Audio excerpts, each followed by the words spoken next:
भुदरगड तालुक्यातील पुष्पनगरपैकी कल्याणकरवाडी खेगडेवाडी परिसरात मौल्यवान खैर वृक्षाची मोठ्या प्रमाणात अवैध तोड सुरू असल्याचा गंभीर आरोप करण्यात आला आहे।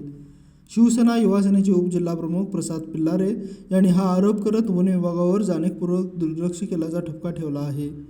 दिवसाढवळ्या सुरू असलेल्या या लाकूड तोडीमुळे पर्यावरणाचे मोठे नुकसान होत असून शासनाच्या महसुलालाही फटका बसत असल्याचे सांगितले। स्थानिक नागरिकांनी वारंवार तक्रार करूनही ठोस कारवाई होत नसल्याने वन विभागाचा भोंगळ कारभार उघड झाल्याचेही पिल्लारे यांनी म्हटले आहे। संबंधितांवर तातडीने गुन्हे दाखल करून कठोर कारवाई करावी, अन्यथा आंदोलन छेडण्याचा इशाराही त्यांनी दिला आहे।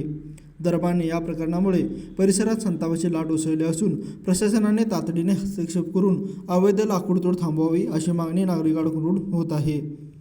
लाईव्ह मराठीसाठी शेंडूरहून अजित बोडके।